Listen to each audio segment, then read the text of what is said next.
Yes, welcome back. ఇన్నాళ్ళు ఇండియాకు Russia మిత్రదేశంగా భావించేవాళ్ళం. Russia మనకు ఎంతో సహకారం అందిస్తుంది అనుకునేవాళ్ళం. అయితే తాజాగా పాకిస్తాన్ ప్రధాని షరీఫ్ రష్యా అధ్యక్షుడు పుతిన్ను కలవడం, రష్యా సహకారం కోరడంతో మొత్తం వ్యవహారంలో కొన్ని అనుమానాలు అయితే వ్యక్తమవుతున్నాయి. రష్యా ఇండియా విషయంలో మిత్రదేశంగా ఉందని భావిస్తున్న మనకు పుతిన్ ఒక్కసారిగా ఝలకిచ్చారా అనేటువంటి అనుమానం కలుగుతోంది. రష్యా పాకిస్తాన్ విషయంలో జరుగుతున్న ప్రచారం ఏంటి, వాస్తవాలేంటి, పాకిస్తాన్లో రష్యా ఆధునిక యుద్ధ వైమానిక స్థావరాన్ని నియమించడం గురించి వస్తున్న వార్తల్లో నిజమెంత, చైనా సహకారంతోనే రష్యా పాకిస్తాన్కి సపోర్ట్ చేస్తోందా? ఎస్, సీనియర్ జర్నలిస్ట్ కోటేశ్వరరావు గారిని అడిగి మరిన్ని వివరాలు తెలుసుకుందాం. సార్, ముఖ్యంగా రష్యా అంటే పుతిన్ ఏమైనా ఝలక్కివ్వబోతున్నారా ఏమిటి, అసలు ఏం జరుగుతోంది? ఇన్నాళ్ళు మిత్రదేశంగా భావించి చాలా ఫ్రెండ్లీ నేచరే అనుకునేవాళ్ళం. ఇప్పుడు పాకిస్తాన్ ప్రధాని షరీఫ్ కలవడం కానీ ఇవన్నీ ఎలా చూడాలి సార్? పాకిస్తాను రష్యా సంబంధాలను మనం ఒకసారి అవలోకించుకున్నప్పుడు భారతదేశానికి రష్యాకి మధ్య 1971లో కుదిరినటువంటి, అంటే నాటి సోవియట్ యూనియన్ తో కుదిరినటువంటి రక్షణ ఒప్పందం ఇప్పటికీ కొనసాగుతూ ఉన్నది. ఇప్పటికీ మనం దిగుమతి చేసుకుంటున్నటువంటి ఆయుధాలలో దాదాపు 40% రష్యా నుంచే మనం దిగుమతి చేసుకుంటున్నాము. ఇతరత్ర వ్యాపార సంబంధాలు కూడా మనకి ఉన్నాయి. అమెరికా విధించినటువంటి ఆంక్షలను ధిక్కరించి మనం గతంలో రష్యా నుంచి ముడి చమురు కూడా పెద్ద మొత్తంలో కొనుగోలు చేశాం. అఫ్ కోర్స్ దానిలో మన లాభం ముఖ్యంగా ఉందనుకోండి. మన ప్రైవేట్ సంస్థలకు కావచ్చు, ప్రభుత్వ రంగ సంస్థలకు కావచ్చు, అది వేరే యాక్షన్. అదే సమయంలో ఇమ్రాన్ ఖాన్ రష్యా వెళ్లి పుతిన్కి మద్దతు ప్రకటించాడు. మనం దాన్ని కూడా గుర్తు చేసుకోవాలి. ఎందుకంటే రష్యాకి పాకిస్తాన్ అవి శత్రు దేశాలు కాదు. భారత్ పాకిస్తాన్ శత్రు దేశాలుగా ఉండొచ్చు తప్ప రష్యా పాకిస్తాన్ శత్రు దేశాలు కాదు.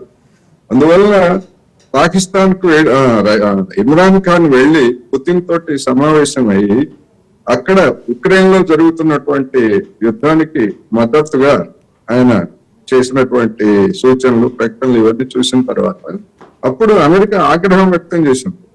మనం ఉక్రెయిన్ పోర్లో తటస్థ దేశంగా ఉన్నాం, మనం తటస్థ వైఖరి మనం తీసుకున్నది. కానీ పాకిస్తాన్ రష్యాకి అనుకూలంగా వ్యవహరించింది అనేది అందరికీ తెలిసినటువంటి సత్యం. అందువల్ల రష్యాకి పాకిస్తాన్కి ఉన్నటువంటి దౌత్య సంబంధాలు ప్రభుత్వ పరంగా కావచ్చు, లేదా రాజకీయ పరంగా కావచ్చు ఉన్నటువంటి నేపథ్యంలో ఇప్పుడు అక్కడి నుంచి రష్యా సందర్శన సహజంగానే చేస్తారు. ఎందుకంటే భారతదేశం తనదైనటువంటి పద్ధతుల్లో, దౌత్య పద్ధతుల్లో పాకిస్తాన్ ఉగ్రవాదానికి వ్యతిరేకంగా ఏ విధంగా అయితే ప్రపంచ ప్రజాభిప్రాయాన్ని కూడగట్టుతా ఉందో, పాకిస్తాన్ కూడా తన వాదనలను చెప్పుకునేందుకు అవి మంచివా చెడ్డవా అనేటువంటి వాటి వెళ్ళి మనం ఇప్పుడు వెళ్ళదు. తన వాదనలు చెప్పుకునేందుకు, లేదా తమ మీద భారత్ దాడి చేస్తున్నది అని చెప్తున్నటువంటి అంశాన్ని వివరించేందుకు వాళ్ళ ప్రయత్నంలో కూడా భాగంగా మాట్లాడి ఉండొచ్చు. అంత మాత్రాన పుతిన్ భారతదేశానికి వ్యతిరేకంగా పాకిస్తాన్ తోటి చేతులు కలుపుతాడనేటువంటి అభిప్రాయానికి మనం రానవసరం లేదు. అందువల్ల ఇప్పటి వరకు అలాంటి సూచనలు కానీ, లేకపోతే మీరు చెప్పినట్టుగా పాకిస్తాన్ లో సైనిక స్థావరాన్ని నిర్మించడం గురించి కానీ, లేదా ఇంకోటి కానీ అలాంటివేవి ఎక్కడ నేనైతే మీడియాలో చదవలేదు. మరి ప్రపంచంలో అనేక కుట్ర సిద్ధాంతాలు చెప్తూ ఉంటారు. మనకి రష్యాకి మధ్య తగాదులు పెట్టడానికి కూడా అమెరికా వాళ్ళు ఇలాంటి ప్లాంటెడ్ స్టోరీస్ చెప్తుంటారు.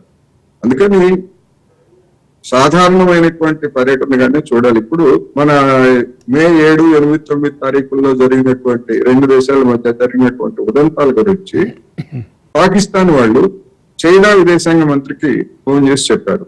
అట్లాగే మరికొన్ని దేశాలకి చెప్పారు. కానీ మన దేశానికి వచ్చేసరికి మనం ఎవరికి ఇదిగో ఇట్లా జరిగింది, పాకిస్తాన్ ఇలాంటి దుర్మార్గానికి పాల్పడింది, మీరు ఖండించండి అని చెప్పేసి మనం ఎవరు ఏ దేశాన్ని కూడా మనం అయితే కోరలేదు, చెప్పలేదు. తర్వాత మాట్లాడటం అది వేరు. అందువల్ల దీన్ని ఒక సాధారణమైనటువంటి దౌత్య ప్రక్రియగానే చూడాలనేది నా అభిప్రాయం. సార్, ముఖ్యంగా ఇప్పుడున్నటువంటి కండిషన్లో చూస్తే కనుక పాకిస్తాన్ రష్యా ఫ్రెండ్షిప్ని ఏ కోణంలో చూడాలి? ఎందుకంటే ఆల్రెడీ రష్యా మిత్రదేశంగానే ఉంది మనకి, ఆ మిత్రత్వం కూడా కొనసాగుతూనే ఉంటుందని చెప్తూ ఉన్నారు మీరు, no doubt at all. But ఇప్పుడున్న కండిషన్స్ లో పాకిస్తాన్ రష్యా కలవడం అనేది తన గోడు తన బాధ వెళ్ళబుచ్చుకోవడానికి అయి ఉండొచ్చు, పాకిస్తాన్ వెళ్ళి కలిసి ఉండొచ్చు. కానీ ఇప్పుడున్న కండిషన్ అలాంటిది కాదు కదా. ఇది ఒక అంటే మనం జనరల్గా ఆలోచిస్తూ వచ్చే సందేహం. అంటే పాకిస్తాన్లో రష్యా ఆధునిక యుద్ధ వైమానిక స్థావరాన్ని ఒక దాన్ని నియమించడం గురించి వస్తున్న వార్తల్లో నిజం ఎంత ఉందండి? ఏమనుకోవాలి దాన్ని? ఇప్పుడు పాకిస్తాన్ లో మీరు అన్నట్టుగానే నేనేమంటానంటే మనం ఆలోచించిన విధంగా రష్యా ఆలోచించదు. మనం ఆలోచించిన విధంగా మన జిగిని దోస్తు అని చెప్పుకుంటున్నటువంటి ట్రంపే ఆలోచించట్లేదు. ట్రంప్ ఏం చెప్పాడు? భారత్ పాకిస్తాన్ మధ్య తలెత్తినటువంటి ఘర్షణలని నేను మధ్యవర్తిత్వం వహించి నివారించాను అని చెప్పటమే కాదు, మీరు కనుక రాజీకి రాకపోతే మీ మీద వాణిజ్య ఆంక్షలు విధిస్తానని బెదిరించానని కూడా చెప్పాడు మన దేశానికి వ్యతిరేకంగా. అటువంటి దేశంతో ఏమో మనం రాసుకొని పూసుకొని తిరగడానికి ఇంకా దాని మీద కనీసం ఒక్క మాట కూడా మాట్లాడట్లేదు మనం. ఇదేంటి ఈ విధంగా చేస్తున్నారండి. అందుకని మనం ఆలోచించిన విధంగా లేదా అంటే బాధ్యత దేశంగా మనకుండేటువంటి ఆవేదన వేరు, మిగిలినటువంటి వాళ్ళందరూ వ్యతిరేకించాలని కోరుకోవడం సహజం, తప్పు కాదు, దాన్ని తప్పు పట్టడం. కానీ ప్రపంచ రాజకీయాల్లో మిగతా దేశాలన్నీ మనలాగే ఎందుకు భావిస్తాయి? వాళ్ళు బాధిత దేశాలు కాదు కదా. వాళ్ళు బాధిత దేశాలు అయినప్పుడు వాళ్ళకి వస్తుంది. మరి అదే పాకిస్తాను అదే సోవియట్ యూనియన్ ఆఫ్ఘనిస్తాన్ లో అక్కడ ఉన్నటువంటి వామపక్ష ప్రభుత్వానికి మద్దతుగా జోక్యం చేసుకున్నప్పుడు దాన్ని కూల్చివేసేందుకు అమెరికా పన్నినటువంటి కుట్రలో భాగంగా తాలిబాన్లని తన గడ్డ మీద సాయుధ శిక్షణ ఇచ్చి, డబ్బులు ఇచ్చి, అన్ని విధాలుగా ప్రోత్సహించి నాటి సోవియట్ సైన్యాల మీద దాడి చేయించింది ఇదే పాకిస్తాన్. మరి మనం ఆ చరిత్రను మర్చిపోకూడదు. అందుకని అంతర్జాతీయ రాజకీయాల్లో అందరూ ఒకే విధంగా స్పందిస్తారని అనుకోవడం కాదు. మన వైపు నుంచి మనం కరెక్టే కాదను, కానీ ఎవరి రాజకీయాలు వాడుకున్నాయి ఒకవేళ మీరు అన్నట్టుగా పాకిస్తాన్ లో రష్యా సైనిక స్థావరం నిర్మిస్తే అమెరికా ఒప్పుకుంటుందా? ఎవరికి వ్యతిరేకంగా అది? పాకిస్తాన్ లో సైనిక స్థావరం పెడితే రష్యా ఎవరి మీద దాడి చేయడానికి ఆ సైనిక స్థావరంతో? చైనా మీద దాడి చేస్తుందా? భారతదేశం మీద దాడి చేస్తుందా? పక్కనే ఉన్నటువంటి ఆఫ్ఘనిస్తాన్ మీద దాడి చేస్తుందా? ఏ పర్పస్ కోసం పెడుతుంది అనేది కూడా ఆలోచించాలి. అందువలన పక్కనే ఉన్నటువంటి పాకిస్తాన్ కి దగ్గరలో ఉన్నటువంటి ఇరాన్ రష్యాకి మిత్రదేశం. అదేవిధంగా ఇరాక్ తోటి రష్యాకి శత్రుత్వం లేదు.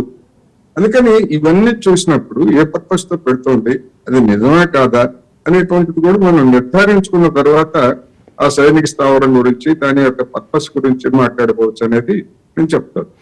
సార్, ఓవరాల్ ఇష్యూలో చూస్తే కనుక రష్యా ముఖ్యంగా చైనా హెల్ప్ తోనే, చైనా సహకారంతోనే పాకిస్తాన్కి ఏమైనా సపోర్ట్ చేస్తుంది అనుకోవచ్చు అంటారా? ఖచ్చితంగా అంటే చైనా గురించి కూడా ఈ సందర్భంలో ఆలోచించాల్సిన పరిస్థితి. ఇప్పుడు ప్రపంచంలో అనేక దేశాలు 100 ఆయుధాలను అమెరితే అందులో 55 ఆయుధాలు అమెరికా విక్రయిస్తా ఉంది. ఎవరికి విక్రయిస్తా ఉంది? ఎవరికి ఉంటే వాడికి విక్రయిస్తా ఉంది, ఎవరికి అవసరమైతే వాళ్ళు విక్రయిస్తా ఉంది. అమెరికా నుంచి మనము ఆయుధాలు కొంటున్నాం గణనీయంగా. దాదాపు మన దిగుమతుల్లో 11-12% అమెరికా ఆయుధాలు ఉన్నాయి. పాకిస్తాన్ కొనుగోలు చేస్తా ఉంది. ఇద్దరికి ఆయుధాలు ఇచ్చి అమెరికా వాడు ఏం చేస్తున్నాడు? మీరిద్దరు కొట్టుకు చావండి, నా ఆయుధాలు కొనుగోలు చేయండి అని చెప్తున్నాడు. మరి దాన్ని మనం ఎట్లా చూడాలి అనేటువంటిది చూడాలి. అందుకని చైనా అనేటువంటిది పాకిస్తాన్కి ఆయుధాలు అమ్మేది. పాకిస్తాన్కే కాదు, మన దేశానికి కూడా కావాలంటే అమ్ముతుంది. మనం కొంటామా లేదా అనేటువంటిది అది మన ఇష్టం. అది అందువల్ల అనేక దేశాలకు అమ్ముతా ఉంది. అది ఎక్కువ భాగం పాకిస్తాన్కి అమ్మిన మాట వాస్తవం, అదే బహిరంగంగా చెప్తా ఉంది. అదేవిధంగా రష్యా మనకి S-400 సుదర్శన్ చక్రం ఇచ్చిందని చెప్పి మననే కదా మన మీడియా అంతా పెద్ద ఎత్తున ప్రచారం చేసింది. మరి ఎవరికి వ్యతిరేకంగా ఇచ్చింది? మనకి చైనాకి పట్టలేదు. అంత మాత్రాన చైనాకి వ్యతిరేకంగా రష్యా మన దేశానికి ఆయుధాలు ఇస్తున్నట్ట. మరి చైనా రష్యా సంబంధాలను ఇవాళ చూసినప్పుడు అవి ఎంత దగ్గరగా ఉన్నాయో మనకి తెలుసు కదా. అవి ఎందుకు దగ్గరగా ఉన్నాయి? మన దేశం కోసం కాదు, అమెరికా వాడి దెబ్బ నుంచి కాసుకోవాలంటే ఇవాళ ఉన్నటువంటి పరిస్థితుల్లో ఆసియాలో రష్యా చైనా దగ్గర కావటం అవసరమైనటువంటి గుర్తింపు రష్యా కమ్యూనిస్ట్ దేశం కాకపోయినా, చైనా కమ్యూనిస్ట్ దేశం అయినా కానీ అంతర్జాతీయ రాజకీయాల్లో ఉన్నటువంటి పరిస్థితులు వాళ్ళని ఆ విధంగా దగ్గరకు చేర్చున్నాయి. ఇంకా గతం కంటే ఇంకా పెరిగింది ఇప్పుడు. అందుకని ఈ విధమైనటువంటి విశ్లేషణ చేసుకునేటప్పుడు మనం అన్ని వైపుల కోణాల నుంచి కూడా చూడాలి అనేది చెప్తున్నాను. ఓకే సార్, ఓవరాల్ ఇష్యూలో చూస్తే కనుక పుతిన్ పాత్రపై, పుతిన్ దౌత్యంపై కూడా ఎట్టి పరిస్థితుల్లో సందేహాలు ఏం వ్యక్తపరచక్కర్లేదంటారా? అంటే ఇప్పుడు జరిగినటువంటి ఈ ఇష్యూకి సంబంధించి ఇప్పుడు జరిగినటువంటి అంటే ఒక పాకిస్తాన్ మంత్రి వెళ్లి కలిసినంత మాత్రమే ఏదో వెంటనే అయిపోతుందని అనుకోవాల్సినటువంటి అవసరం లేదు. ఒకటి. రెండోది, ఒకవేళ ఆ విధంగా ఆలోచించాల్సి వస్తే భారతదేశం అమెరికాకు రోజు రోజుకు దగ్గర అవుతా ఉంది. ఆ కోణంలో చూసినప్పుడు అది రష్యాకి ఆందోళన కలిగించేటువంటి అంశమే కదా. గతంలో 60% వరకు రష్యా దగ్గర నుంచి ఆయుధాలు కొనుగోలు చేసినటువంటి భారతదేశం నరేంద్ర మోడీ గారు అధికారానికి వచ్చిన తర్వాత వాటన్నిటినీ క్రమంగా తగ్గిస్తూ 38% తగ్గించారు. 32% తగ్గించడం అర్థం ఏమిటి? రష్యాను వ్యతిరేకించేటువంటి అమెరికా నుంచి ఆయుధాలు ఎక్కువ కొనుగోలు చేస్తున్నారు. ప్రతి ఏడా విపరీతంగా పెరుగుతున్నాయి. అదేవిధంగా రష్యాను వ్యతిరేకించే ఫ్రాన్స్ నుంచి 28% కొంటున్నారు. రష్యా దగ్గర కూడా మంచి విమానాలు ఉన్నాయి, కానీ రాఫేల్ విమానాలు కొనుగోలు చేశారు. మరి ఇవన్నీ చూసినప్పుడు భారతదేశం తాను చూసుకుంటా ఉంది. మరి నా సంగతి కూడా నేను చూసుకోవాలి అని చెప్పేసి పుతిన్ లో ఆలోచన వచ్చిందనుకోండి, రాదని మనం ఏం చెప్పలేం కదా.